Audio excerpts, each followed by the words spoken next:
Okay, so today is going to be our first recorded Zoom lecture, and we'll be talking about Chapter 2, the chemical levels of organization. So I'm sure many of you are sitting here in your anatomy and physiology class saying, hey, I signed up for anatomy and physiology. I don't really care that much for chemistry, which is completely understandable. However, unfortunately, as we kind of talked about in Chapter 1, the foundations of anatomy and physiology really originates in chemistry. And then as we go up those different levels of organization, you'll see how chemistry still kind of reflects in the way the physiology is really conducted in the human body. So as much as chemistry maybe isn't everyone's favorite subject, maybe some people love it, it is an important cornerstone of anatomy and physiology because it does tell us about how the molecules that make up, cells, and then the cells that make up the tissues, like how those individual molecules interact with one another. And so understanding it to that level is actually very important. So today we're going to talk about this chemical level of organization. And so the first thing that we'll talk about here is just kind of a reminder of what we need to do for this week. So first, make sure you're, after or while you're watching this video, you're going through the study guide questions for Chapter 2. Second, make sure you have completed Quiz 2 by Friday at midnight. So as you're going over this, please do make sure that you're keeping in mind that you should be paying attention to this material. You will be quizzed on it at the end of the week. If you are watching this prior to Monday at midnight, just a quick reminder that you also have a homework, an adaptive practice homework that's due Monday by midnight. And so that adaptive practice homework, again, the function of that is to remind you of what maybe your strengths are and what your weaknesses are, and hopefully just kind of get you in the mindset for what this upcoming chapter is going to be about. With that in mind, kind of already looking forward towards next week, homework 3, adaptive practice chapter 3 is going to be due next Monday. So again, you're going to be doing the adaptive practices the Monday before we talk about the chapter, and then kind of the end note of that week will be taking the quizzes. Again, that's just to kind of assess your knowledge of what you've acquired over the week, and that adaptive practice at the beginning of the week is just to kind of figure out where you're really at with material before you kind of jump in and start participating. So the purpose of this particular chapter is to kind of just essentially introduce chemistry and some of just the fundamentals of chemistry. What are some of the nomenclatures that are associated with it? What are some basic chemical principles? How do chemicals interact with one another? And how do those interactions reflect, again, on that bigger picture of, function of the human body? We'll talk about how matter is organized, the different ways in which individual elements interact with one another, and then we'll discuss how chemical bonds form and how chemical reactions occur. Now this is where you're again going to start talking about these individual elements and how they are able to form compounds. And then once you get to that higher level of complexity, you start to, I think, again, see a little bit more utility in studying chemistry. And then you'll compare and contrast organic and inorganic compounds. Since we'll be talking a lot about the human body this semester, and we are organic organisms, organic chemistry is probably far more relevant to us than inorganic, but we do have inorganic molecules in our bodies that are very important for specific functions. So we'll mention some of the instances of inorganic molecules that are important for function.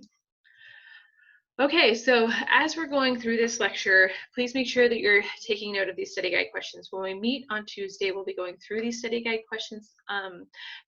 You'll be giving some input, and then we'll be going over them as a group. These study guide questions are very important just because this is exactly where I'm going to be pulling my questions from the exam from. I know students are often, worried about succeeding in a course. How do I get an A? Tell me exactly what I need to study. And I think these study guide questions do a good job of showing you where you need to be spending your time, where you need to be spending your focus. And so as we go through this lecture, please make sure that you're going through these study guide questions and answering them kind of one by one.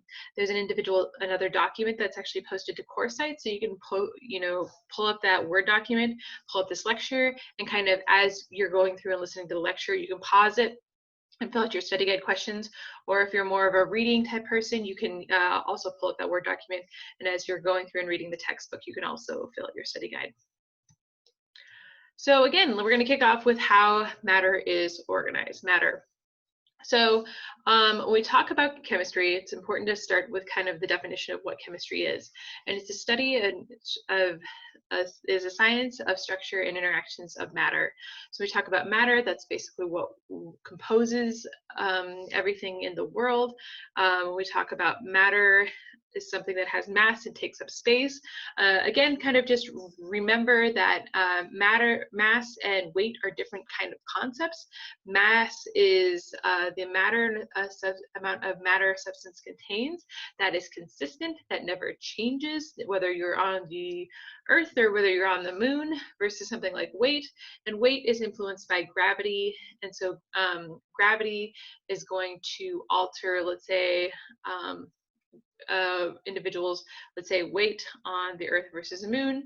The moon doesn't have any gravity, so your weight would be very different there, but the amount of matter that you are composed of would not change. Therefore, your mass would be consistent. So again, weight and mass are very different, and mass is going to be consistent across environments, but weight is going to change depending on the amount of gravity that a set of matter is actually being exposed to. So if we talk about matter and we break it down to kind of these very simple concepts, you can exist in three forms: solid, liquid, and gas. And all forms of matter are composed of chemical elements. So when we talk about matter existing in three forms: solid, liquid, and gas, probably one type of chemical that is a great example of these three states would be water, obviously, right? Water is great because it can exist as a solid.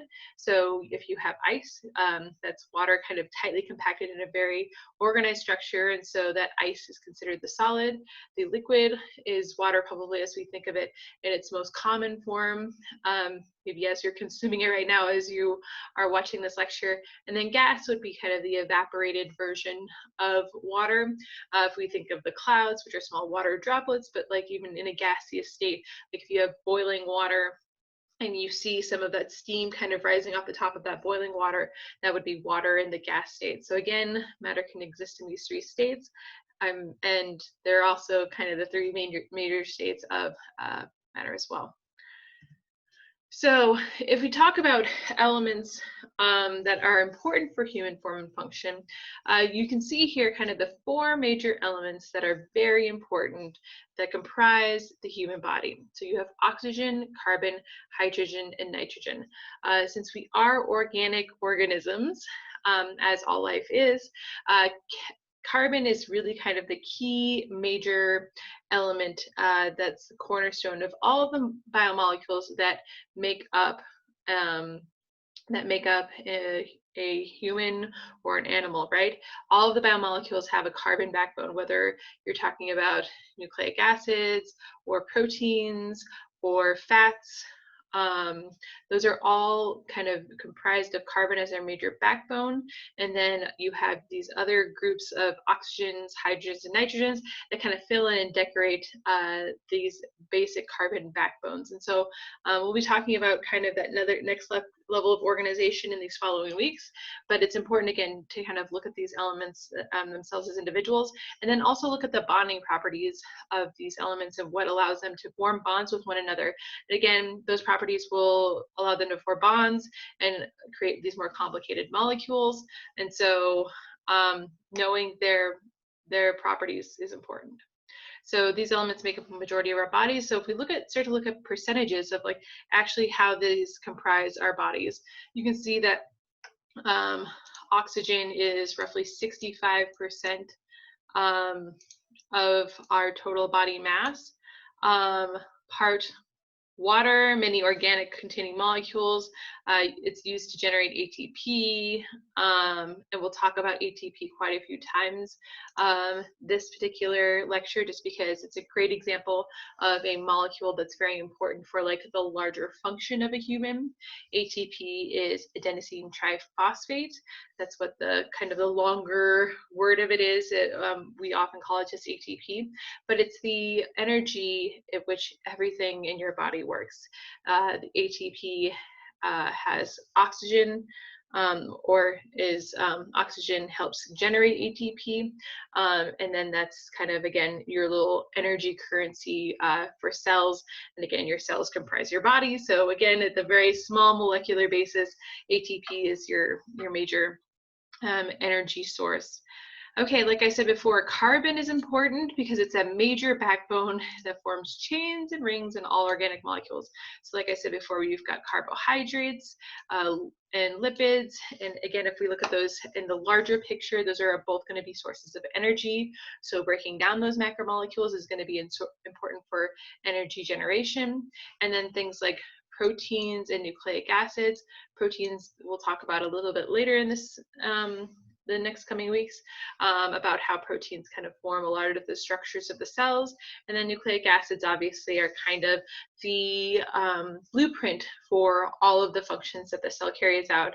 And again, I recognize this is not a cellular biology class, but cells comprise tissues, tissues comprise organs, and all of those other higher levels of organization. So if you have a dysfunction even at the level of a cell because you, let's say, don't have enough of one of these major elements, or there's an issue there, it's going to cause a much larger issue in the larger picture.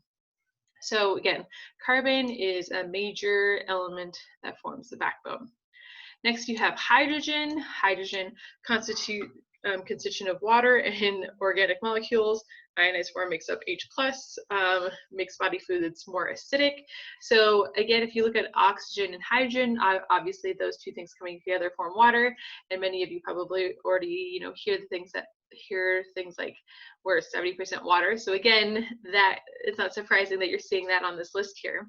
But it also does play an important role as an ion, again, because it generates acidity within an environment. And so let's say there are parts of your body that you maybe want more acidic than others. Let's say your stomach lining or your stomach, you'd want higher levels of acidity so you can start to break down the macromolecules that you are consuming. And but then there are areas where you obviously would want that buffered a little bit more, and you wouldn't want that high level of acidity. So again, oxygen, carbon, hydrogen, and then the next one we talk about is, hopefully I didn't click too far forward,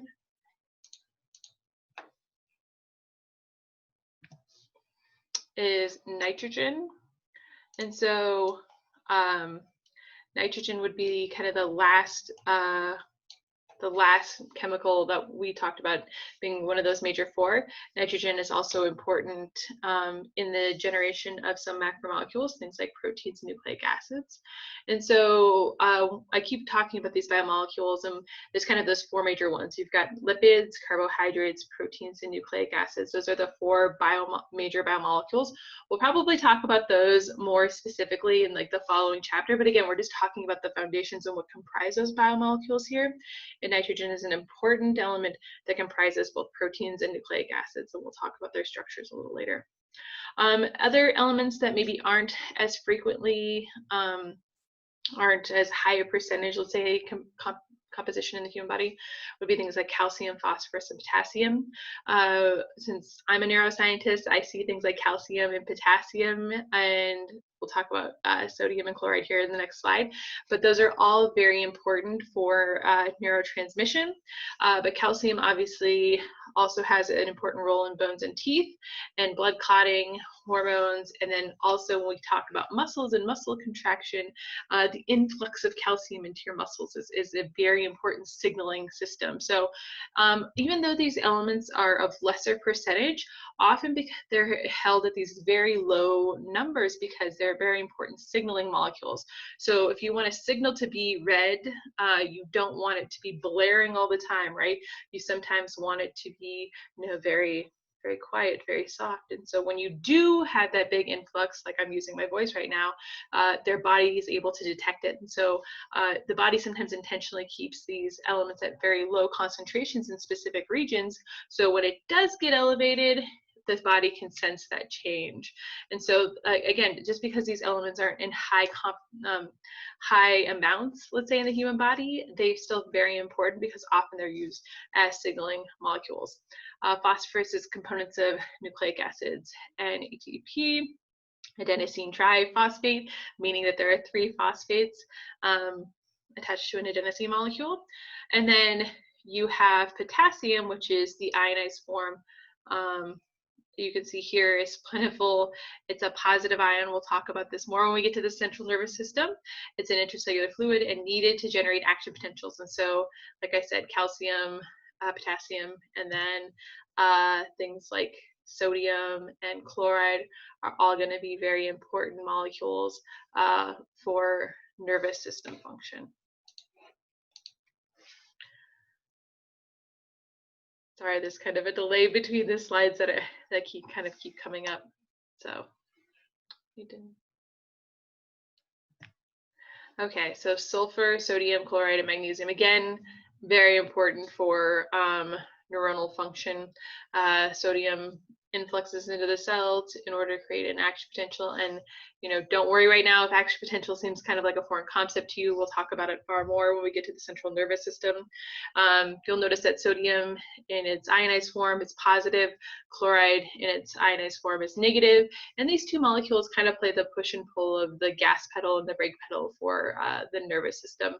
And chloride can also be important for maintaining water balance, and then magnesium is needed for many enzymes. And we'll actually talk about what an enzyme is and how it assists in chemical reactions a little later in this lecture. Iron, lastly, is also an important kind of cofactor specifically for blood. That positive charge of iron allows the hemoglobin, the oxygen-carrying protein in red blood cells, to actually function.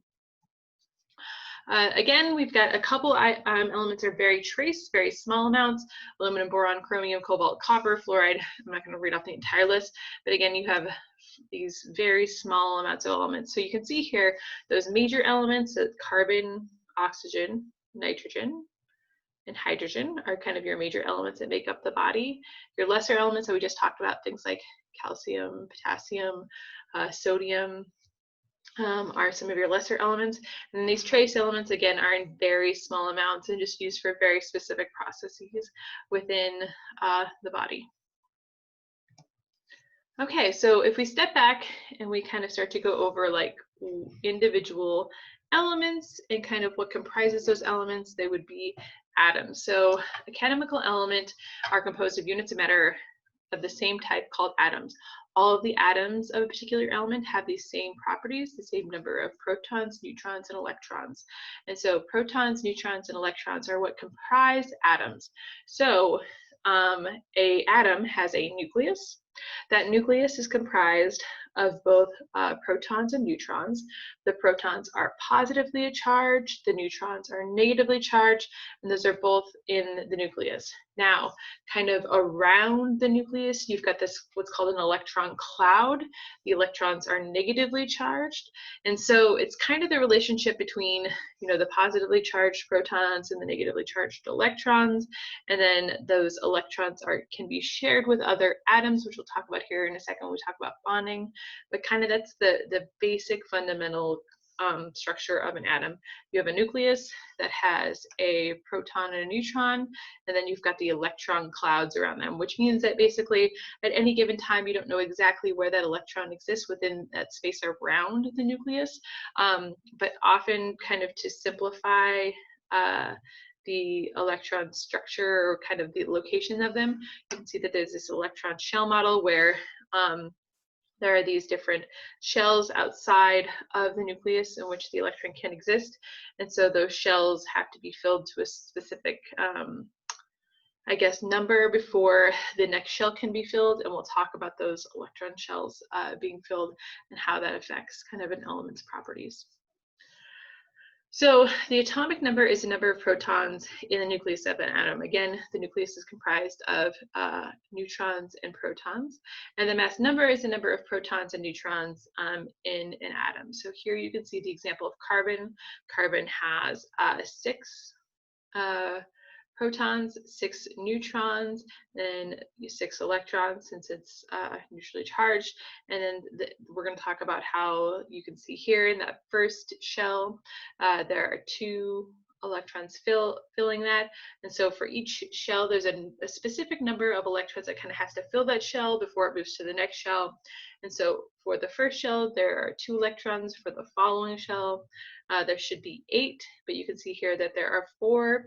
And because there are essentially kind of 4 slots or room for 4 more electrons to bind to that outermost shell, that actually makes carbon very good at bonding with other elements. And we talk about, you know, organic chemistry and about how we're organic humans are organically comprised, and carbon is the backbone of most biomolecules. It's this bonding structure that really aids in that, because you've got those 4 different electrons that can be shared to provide bonds with other elements. So kind of a deviation, probably jumping forward a little bit here, but the mass number of protons, and then there are isotopes that can be created with which you're omitting specific number, and releasing part of your nucleus in order to the decay rate for that particular element. So if we look at the atomic mass of a element, the neutron, in terms of kind of like the mass, it would be 1 Dalton, approximately 1 Dalton for neutron, 1 Dalton for a proton. And you can see that an electron is far kind of, I guess, smaller in terms of its mass. It's just a much smaller molecule. And the atomic mass or weight of an element is average mass of all of its naturally occurring isotopes. And those isotopes can fluctuate depending on the composition of that nucleus. So here we can see kind of an example of some atomic structures of these very important molecules that we talked about earlier. You have hydrogen, carbon, nitrogen, and oxygen. So what's interesting to kind of note here is if we look at those shells, as I said before, the first shell should, when it's filled, has 2 electrons in it. You'll notice that hydrogen only has 1 electron, which means that it basically has room to accept another electron. So that makes hydrogen, again, a good bonder with other elements, because it's willing to kind of accept another electron or share another electron with another element. Carbon, as you can see here, has 2 electrons in that innermost shell. That next shell has only 4, and therefore has the ability to form 4 bonds and either or accept 4 electrons from another element. Nitrogen, you can see here, has 7, which means that it can either, it can accept or form a bond and share 1 electron in that outermost ring. And then oxygen, its atomic number is 8, and you can see that it has 2 electrons in that innermost shell and 6 electrons in that outermost shell, which means that it can form, say, or share 2 electrons with another element.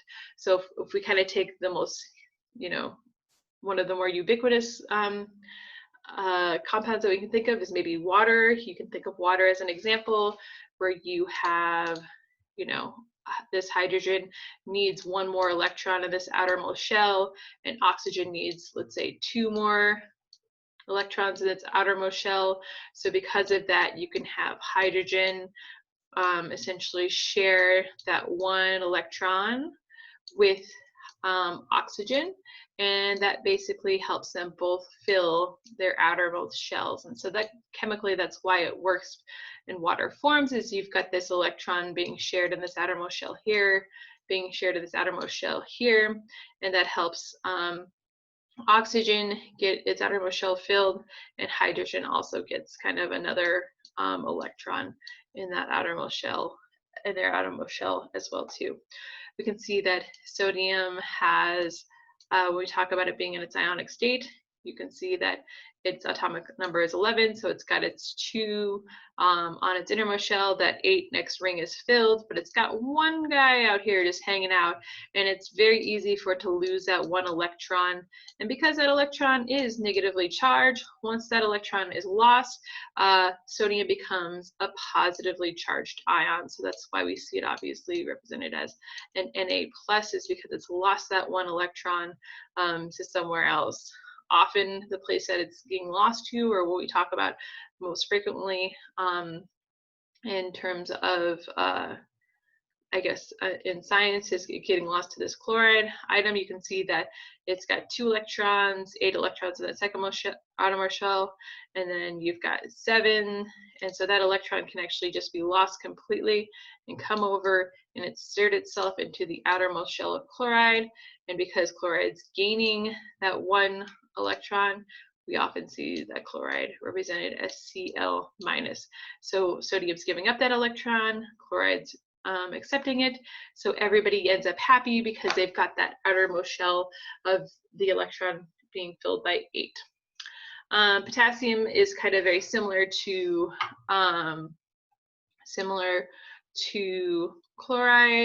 sodium, because it has that one electron hanging out in that fourth shell. So once it loses that, potassium becomes an ion and it becomes positively charged.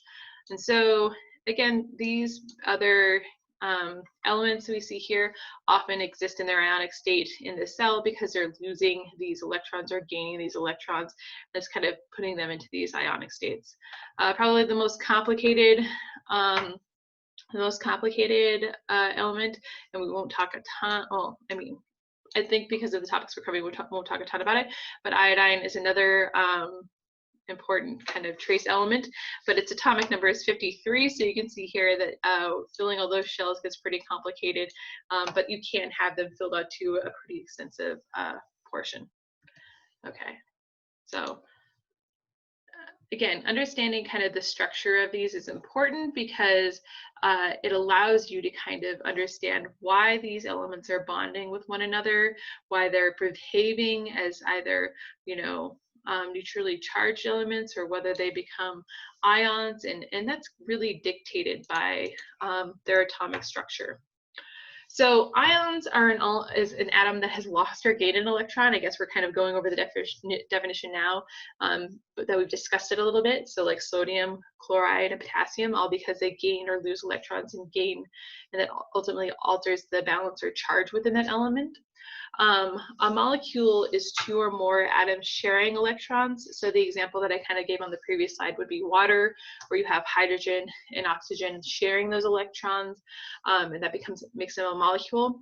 And then a compound is a substance that became broken down into 2 or more different elements. So if we talk about a compound, if you have let's say H2O, that is a compound, versus if you just had, let's say, 2 individual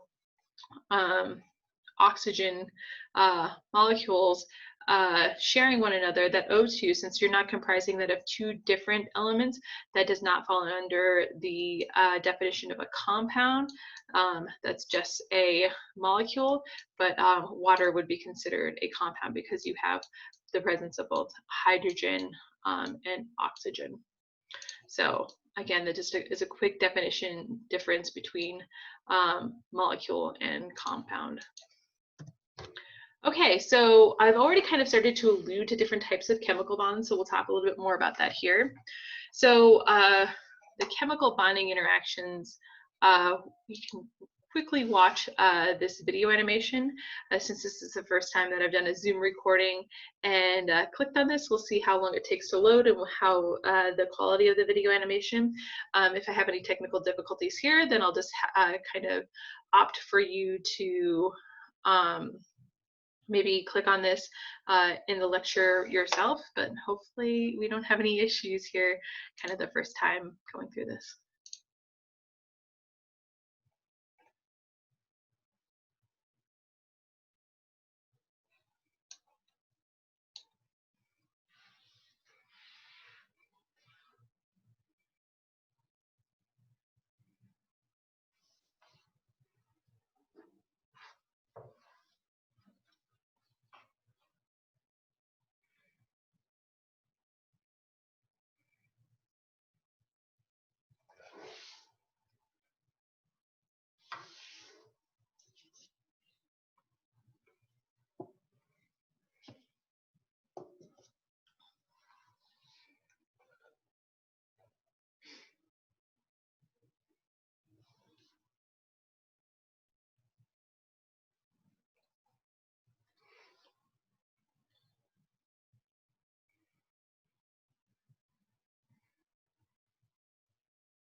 Okay.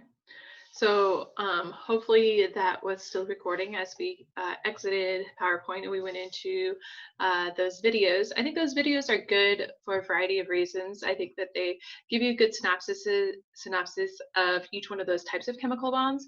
But since chemical bonding is kind of a dynamic um, process where you're forming and reforming bonds, I think it's nice to just kind of see how those chemicals are actually creating those bonds with one another. So, as we kind of alluded to before, chemical bonds are held together by the forces of attraction of different elements. And again, we keep talking about carbon again because we are organic organisms, and carbon is kind of the cornerstone for all of the organic molecules. And you need to have those orbitals or those electron shelled filled in order for those essentially elements to be happy. And so in the case of carbon, like I said before, you've got 1, 2, 3, 4 electrons in that outermost shell, meaning that it basically has room to accept 4 more electrons in order for that outermost shell to be filled. So carbon, because of that, forms many covalent bonds with other molecules. Hydrogen is a very common one, oxygen and nitrogen. Again, those other elements that we've talked about that comprise a lot of the human body. So if we look at ions, and ions that are located within the human body, hydrogen, again, that's going to affect acidity of specific locations. Sodium ion, potassium, magnesium, and calcium are all going to be important ions that are in part of the nervous system. Chloride as well. Iron can be an important cofactor for some DNA and genetic processes. Ammonium is also another important ion that can be important for the different types of acidity and basic levels within the cells. Fluoride, chloride, iodide, hydroxide, bicarbonate, oxide, sulfate, and phosphate ions, again, are all common ions within the body. They're kind of playing that push and pull between the both positively and negatively charged ions. Just a quick kind of review of terminology for chemistry. Cations are positively charged ions, anions are negatively charged ions.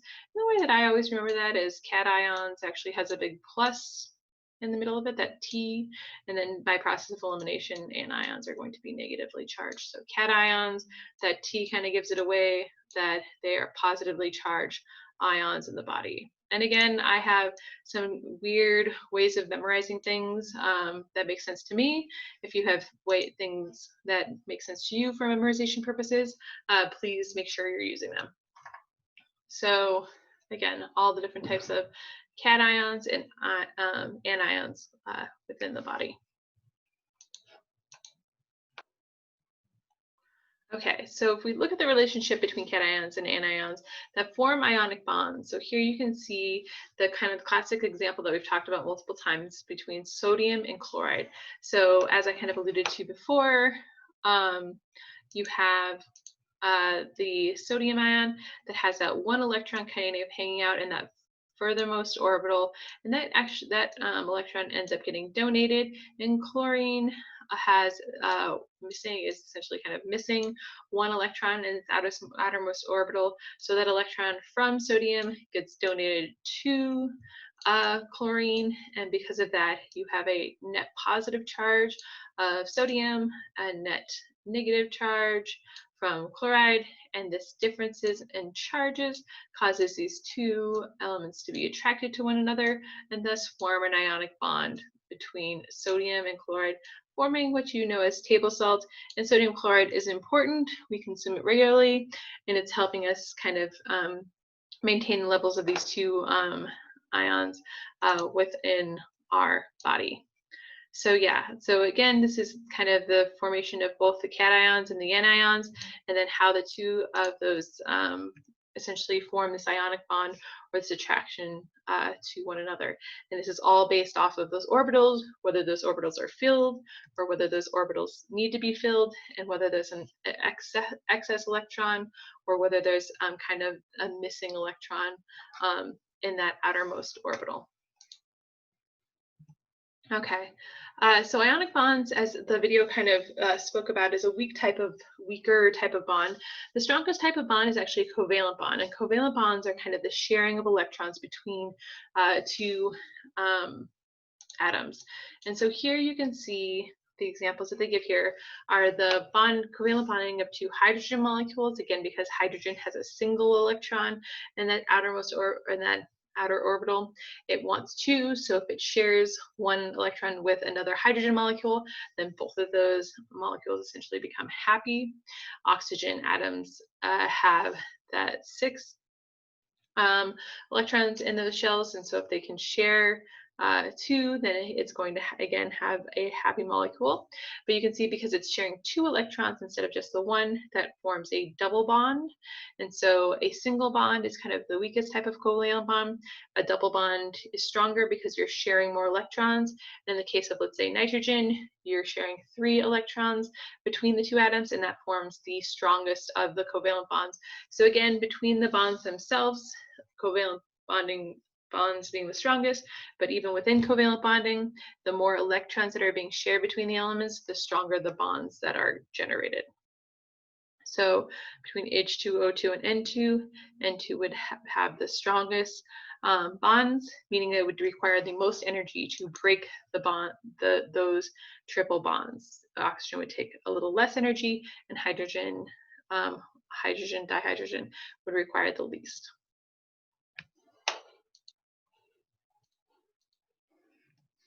Okay, so those were all examples of bonds formed between molecules, not compounds. In these examples of compounds that you see here, we have carbon and hydrogen. We're forming a methane. A single carbon is able to form 4 covalent bonds with 4 hydrogen atoms. So here you can see those hydrogens that have basically donated an electron, or not donated, but are sharing an electron to that carbon in that outermost shell. So you can have a carbon molecule with 4 hydrogens sharing an electron with that carbon. And the molecular structure formula for that is CH4, because you have a single carbon and 4 hydrogen. That's what the 4 annotates, and they're all kind of equally sharing sharing their electrons. So you see that there's really no difference in distribution of charge between the carbons and the hydrogens. It's kind of a neutrally charged substance, what we would call nonpolar, and we'll eventually talk about what that means. So that in this case, methane would be a nonpolar molecule because there's no differences in charges. There's no push and pull between the electrons, between the carbon and the hydrogen. They're happy kind of equally sharing the electron in both areas.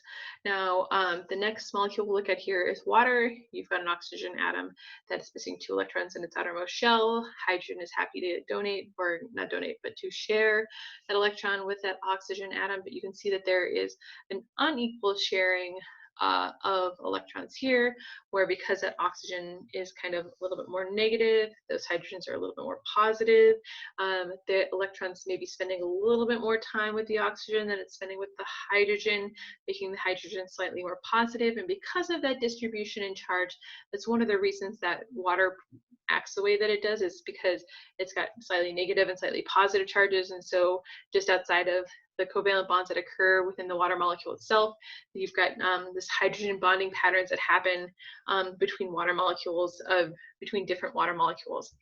This makes this particular molecule polar. And so again, I'm using these terms here now. We're not really defining them. Well, I guess we're defining them, but we're not going over them extensively. So again, like methane is nonpolar and water would be polar, meaning that there's a difference in the charges. Now, this is going to be important a little later on when we talk about how polar and nonpolar molecules interact in water. Again, because we are humans, we are made up of such large volumes of water, how molecules interact with water is a very important property of molecules. So, like I said before, because water is a polar molecule, it is able to form these hydrogen bonds. And so, like I said, there's that interesting push-pull that happens between the oxygen and the hydrogen. The oxygen is slightly more negative, the hydrogen is slightly more positive. And because of that, if you have other water molecules, let's say this oxygen is going to be slightly more negative here, and it's going to be attracted to this slightly more positive hydrogen. And again, you have this slightly more negative oxygen here that's going to be attracted to that slightly more positive hydrogen. And so you can see that the hydrogen bonds that are formed between these water molecules kind of, again, allow them to interact and give that water some cohesion, and that's kind of what aids in the fluidity and of water. So you've got these differently charged molecules that kind of give rise to the interaction of these molecules. So hydrogen bonds give the water cohesion, kind of stick together, and hydrogen bonds create surface tension. The surface is a measure of difficulty stretching or breaking the surface of a liquid. So if you've ever seen maybe like a water skipper, it's a type of bug that is able to kind of sit on the top of water without, going into it. The reason it's able to do that is because of the surface tension of the water. It kind of allows the bug itself to kind of walk over the water. And that surface tension is occurring because of this cohesion that occurs between water molecules that's generated by these differences in charges. And again, these properties are very important kind of in the world at large, but very important in the human body. Okay, so we've talked a little bit about elements and atoms, and we've talked about different types of bonds. Next, we're going to kind of go into chemical reactions and kind of how these bonds are formed. So chemical reactions occur when bonds are formed or old bonds are broken. So when we talk about chemical reactions, there are different terminologies that we use here. So we won't be talking about chemical reactions a ton. It's not going to be the main focus of this course, but it's good to just kind of recognize some of the terminologies that we'll talk about here. So you have reactants, which are the starting substances. So in this example down here, your reactants are your hydrogen, dihydrogen, and dioxygen molecules, and your products are going to be your ending substances. So in this case, you have these two molecules of water, which are going to be your products. Metabolism is essentially kind of the breaking and building of these molecules, and that's how we refer to it in the human body. If you have a reaction that is occurring that is building up substances, it's called anabolism. Sorry, this is just kind of difficult. Anabolism. And then if you have in metabolism, that's building up, so kind of like the process that we're looking at here. And then if you're breaking down molecules, so that's called catabolism. And we'll talk a little bit more about these a little bit later on, but I just want to introduce these kind of terms now. And if you have kind of a hard time remembering the difference between anabolism and catabolism and the role in metabolism, again, kind of the way that I remember it is anabolism is the building up of molecules. You're putting two things together, and I often think of anabolic steroids, which might be kind of where we recognize that word from. And it's usually like the building up of muscles. You're making more muscles, and so I think of anabolism always as building up, and then catabolism is just by process of elimination, again, is the breaking down. But again, whatever makes the most sense to you is what you should use, and I'm just kind of telling you some of the crazy ways my brain works. Okay, so in terms of chemical reactions, you can break up or build down. You're also going to require energy for these chemical reactions to occur. Chemical reactions don't occur spontaneously. If they did, we would have random chemical reactions happening all the time in our body. So in order for chemical reactions to occur, sometimes energy has to be incorporated. And so for the chemical reactions to occur, energy has to sometimes be an input. And then also in the case of, let's say, catabolism, when you are building bonds, energy has to be brought in. And then when bonds are broken, often there's energy that is released. And those energies can have different types of forms. So you have potential energy, which, you know, kind of the classic idea of potential energy is where you have like the ball resting at the top of a hill and it has potential energy because it hasn't gone down the hill. In the case of, just draw. And then in the case of kinetic energy, so you have potential energy up here. And then once the ball starts rolling down the hill, it's going to kind of, you know, generate heat as it moves. Kinetic energy is the energy of motion. So this is going to be the kinetic energy as it's rolling down the hill because it's moving. And then chemical energy is essentially the energy that is carried within chemical bonds. And so kind of the example that I spoke of earlier was the major molecule in which we carry energy within our cells and our body, and that's ATP, or adenosine triphosphate. There are 3 phosphates there, and the bonds between those phosphates carry, gosh, this is almost worse than my actual handwriting. The 3 phosphates, the bonds between them carry chemical energy. And so as that chemical energy is broken between those phosphates, you can actually have release of energy. So if you have ATP, you've got 3 phosphates, and that can be reduced to, let's say, a DP, which has, let's say, 2 phosphates. And with the loss of that phosphate group, you have energy that is released. So energy is released as those phosphate bonds are broken. And that's a very simplified version of what, oh, I'm trying to write the word energy here. Energy is released. And so as those bonds are broken, energy is released. And that's kind of, again, a major source of energy for the human body. The laws of conservation of energy, not shockingly, is energy cannot be created nor destroyed. So that energy has to be transferred from one thing to another. And so often when we talk about these types of energies, sometimes energy is actually being transferred from potential energy to kinetic energy and chemical energy and so on and so forth. So we can kind of jump between the types of energy, but energy itself cannot be created nor destroyed. So again, hopefully I'm not losing you too much by going into the chemistry of ATP or ATP. I'm not actually drawing structures or anything, but I just, again, want to kind of always bring these back to how these are relevant to anatomy and physiology, because again, chemistry, not always the most fun topic. Should stop talking you down. It's a great topic, but sometimes not the, I don't know, easiest to understand. Okay, so we're talking about different types of energy and different types of chemical reactions. So when chemical reactions happen, there has to be an energy transfer between one molecule to another. And so the types of reactions that can take place are exergonic and endergonic. Exergonic reactions, essentially energy is being released or going kind of out, and endergonic reactions require energy to go in. And so kind of as I was talking about catabolism and anabolism, when you're building up energy, it is going to require energy. So in anabolic reactions, you're going to have, you know, energy that's required in order to build those molecules. And in catabolism, when you're breaking bonds, you're actually going to have energy being released. So if we talk about, let's say in the case of an endergonic reaction or anabolism, for those reactions to take place, you're going to require activation energy, or this is the amount of energy for that reaction. So you can see the energy of the reactants is high, the energy of the products is a little bit lower.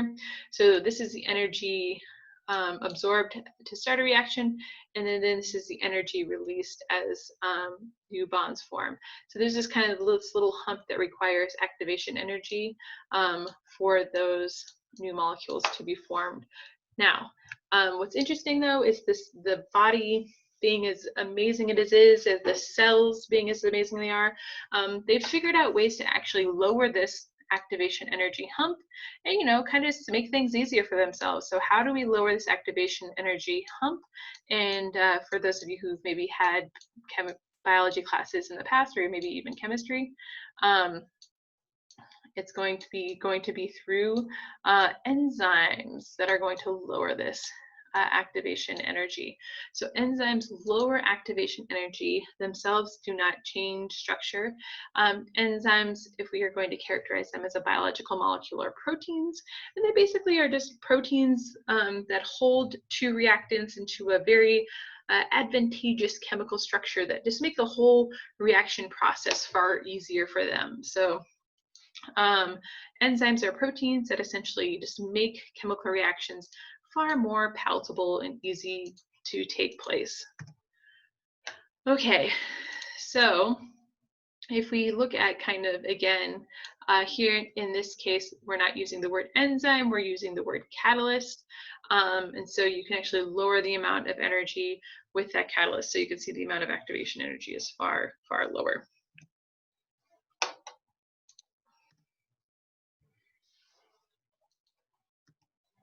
Okay, so quickly let's go over types of chemical reactions. So in types of chemical reactions, you have things like synthesis, decomposition, exchange, reversible reactions, and oxidation reductions. So synthesis reactions are reactions when you're taking, let's say, chemical A plus chemical B, and then you're making, let's say, AB.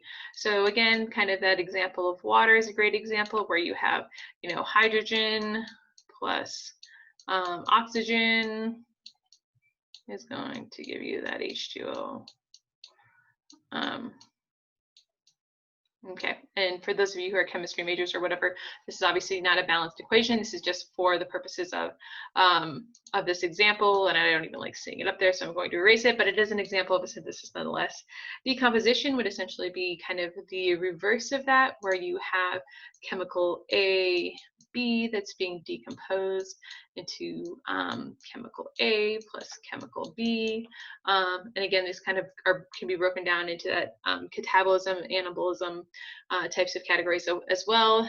Let's say exchange, you have chemical AB plus chemical C, and then that gives rise to maybe AC plus B. So you've had an exchange of this particular C molecule. It's kind of taken the place of B. Reversible is when you have a reaction that's taken place that can kind of go in both directions. So if A plus B equals AB, it can also be reversed to form B and A. And then lastly, oxidation reduction, which is an important chemical reaction. And actually, we actually have another slide that goes into oxidation reduction a little bit more.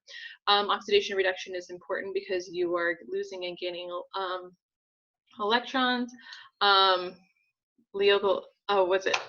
If we go into oxidation and reduction, Leo goes GR, loss of electrons is oxidation, gain of electrons is reduction, and maybe I'll write that up there. Leo goes GR, Leo the lion goes GR. And again, these are just ways that I have, learned in the past and has always just stuck with me. But loss of electrons is oxidation, the gain of electrons is reduction. So the electrons between atoms and molecules always occur in parallel because these two things have to be paired. If you're losing electrons from one molecule, it has to be gained at another. Oxidation is the loss of electrons and energy is released, and reduction is the gain of electrons and energy is gained. And so oxidation and reduction reactions take place a lot in the body. When if we talk about kind of energy generation and the process of metabolism, what goes on in the cell to create ATP, there's a lot of oxidation and reduction reactions that are taking place there. Again, this kind of helps the chemical processes of the cell move along. So yeah, Leo goes GR. If that helps you remember oxidation and reduction, that's great. If it doesn't, then hopefully you have something that works well for you. Okay, so we've talked a lot about, organic compounds and solutions. We haven't talked a ton about inorganic compounds and solutions quite yet. So organic versus inorganic. I've said many times, I think in this lecture, that organic compounds, kind of the reason something is organic is because it has carbon. Carbon is that major molecule that we kind of keep coming back to again and again.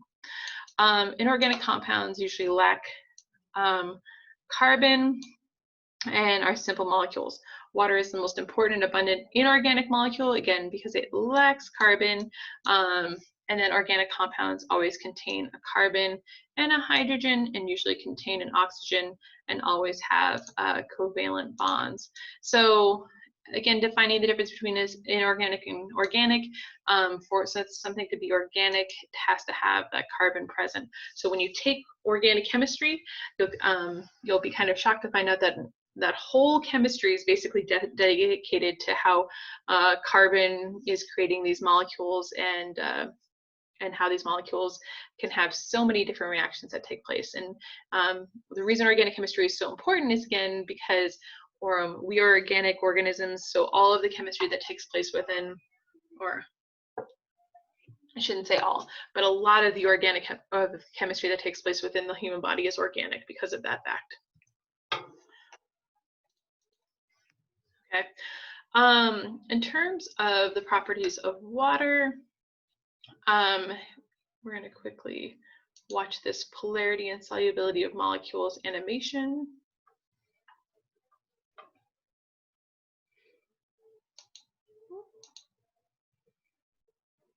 Okay, so this might have to be one that you click on in your PowerPoint, and it should upload it to the website, and I might even post it as a separate video since it wasn't able to upload right now as we're chatting.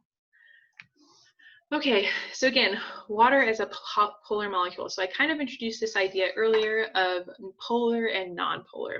So nonpolar molecules have equal share of electrons. There's really no push and pull going on between those electrons.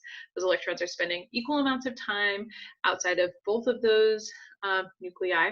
In the case of a polar molecule, which we see here with water, the polar molecule, the electrons may be spending a little bit more time around this oxygen, which makes it slightly more negative.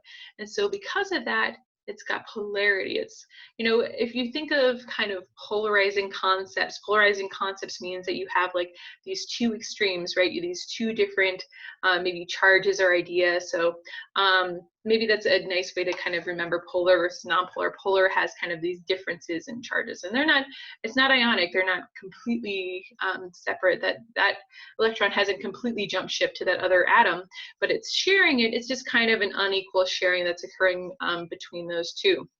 So water is a polar molecule, and because of that, has those slight differences in charges, and those slight differences of charges allows it to become slightly positive, slightly negative, and because of that, be attracted to other water molecules. And again, that helps in water cohesion. So because of that, water works really well as a solvent. So when we talk about dissolving ionic substances, and something like salt into water, you can see that the slightly positive charge of, or not the slightly positive, the positive charge of the sodium and the slightly negative charge of those oxygens kind of are crowded around it, versus, hydrated chloride ion, where you have those slightly positive hydrogen ions that are attracted to that negative chloride. So again, this is why salt dissolves in water, is because water has those slightly positive, slightly negative charges, and then those ions obviously have full-on positive and negative charges. So it's those differences in attraction that allow water to act effectively as a solvent. But because of that, water is very much an ideal medium. And it's great for reactions to take place in. It's also able to donate, donate is added to break bonds, and can also, if water is removed, to make bonds. So let's say in a hydrolysis reaction, this is a very common reaction that takes place in the human body to form the macromolecules that we'll talk about a little bit later. So in the case here, we're looking at sucrose, which is a carbohydrate. So you've got glucose and fructose, and you have the loss of a water molecule, and it's called dehydration. So again, when you're dehydrated, you don't have water. So in this reaction, there's water that's being lost, and the loss of that water molecule that you see here that you see here is actually leading to the formation of a bond that you see here. So glucose and fructose become sucrose, and that bond is formed due to that lack of that water molecule, which is also a product.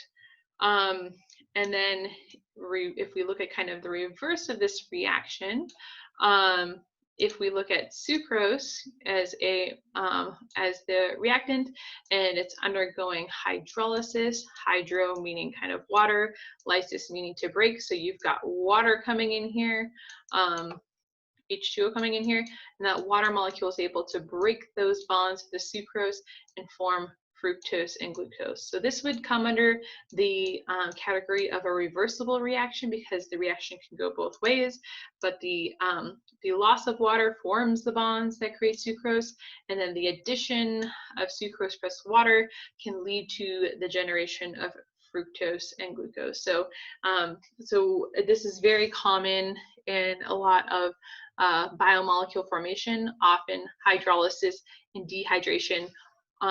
This addition or loss of water is often the reaction that can either form all of the chains of carbohydrates or lipids or nucleic acids or proteins. So it's the additional loss of water that helps you form these like more complicated, larger structures.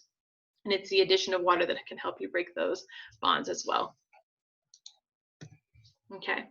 So other properties of water that make it a great reactant, it just has a high heat capacity, has a high heat of vaporization. But again, we're kind of getting into some more technical chemistry stuff here, and not super the focus of this course, but we'll talk about it at some point.